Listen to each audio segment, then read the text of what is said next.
Today we're going to talk about the importance of strong footwork and stepping when throwing combinations, especially when we're mixing up our strikes. Too many times mid-combination, our front foot is traveling all over the place, which really gives us sloppy technique and we're losing a lot of power.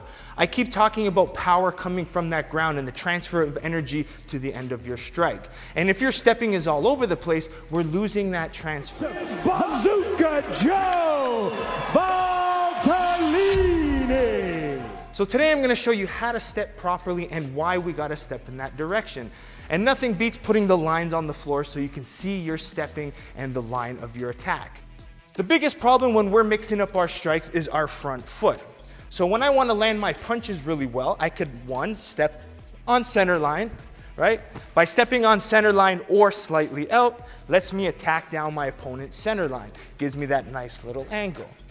So the problem is with this now, if I want to kick and my opponent stays in the position they are, a lot of times we have to step over this way to throw our kick. So you can see already now our feet are crossing and they're getting all over the place, which we're losing that power. So if I throw a 1, 2, 3, and now I want to kick, if I'm stepping over here, you can see how the power is lost in that combination. So we need to make sure we stay on the center line or to the outside of it. This way our hip stays involved and we can keep pushing to attack down our opponent's center line, especially if in a nice linear stance, I need to kind of create angles. So the subtle footwork will help you get your attack line strong and as well create more openings. So the basic combination we always see people throw is jab, cross, hook, low kick. So let's watch the lines on the floor. If I'm punching, like I just mentioned, I want to make sure I stay as linear as possible. If I'm stepping out too much and keeping my shoulder square, I don't have that rotation to get power. So I'm stepping closer to center line. 1, 2, I got rotation, and now I can hook with everything with power and being defensive at the same time. So subtle step outside to get that power. Now I want to make sure I stay on the outside of this line. So from here, what I can do is either I can stay on this position and pivot on my foot. I'm still attacking outside of the line. Or what I can do is I can do more of a drop step. 1, 2, 3, and I can just basically pick up my foot and chop and still get that power, opening up the hip, staying on the outside of the line. Again, anytime I do this, I'm losing power because the bent hip, and again, my power needs to go this way, but my step is showing that I'm going this way.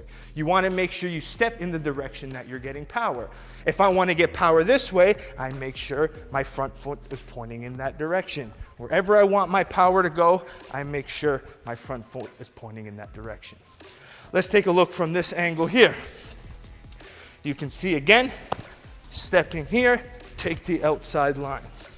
1, 2, 3, take the outside line. And it doesn't matter the combination I throw, I have to make sure I stay on that line. I can't be crossing back and forth, right? You can see how I lose so much power and my technique looks sloppy. Now let's talk about throwing a punch to left kick combination. And this can get a little bit more difficult. Again, using the lines on the floor, I need to make sure after my punch, I know where my power is going. So the power is going this direction now. So if I step to the left side of the line, you can see I have no power in that left kick now. I may have had power in the punch, but now when it comes to the left kick, because of the stepping in my line, I have no power. So my plant foot needs to go into the direction of the power. 1, 2. So now I'm focusing on that back foot. I'm going to keep it on the right side of the line. Now I have good power in my left kick. So again, right kick, I'm stepping to the direction I want power, outside of the line, left kick, boom. Stepping to the right to let my hip go through the technique. One of the biggest challenges you may have is keeping that nice strong line when you mix up your strikes multiple times within a combination. If I'm mixing between punch, kick, going back to punch, or vice versa, it's really difficult to keep a nice strong line. So we have to make sure we take those split seconds to reestablish my line so I can get good power. If I throw that same combination quickly, I might throw my first combination very nicely, but then all of a sudden the second combination throws me off. So I need to make sure I keep that line throughout the whole sequence of the combination because I may want that power in the end of the strike. A lot of times I say the first combination might be your setup, but the second combination is your finisher. The first one might be to close distance, boom, and then when I get into that second combination, that's my power finisher. So you might have to use multiple combinations, but you have to have that strong line because any of those strikes might be the one that you need to turn on to get that finish. Check out episodes 15 to 21 on the Bazooka Kickboxing and MMA Technical Series, 7 episodes on building your combinations.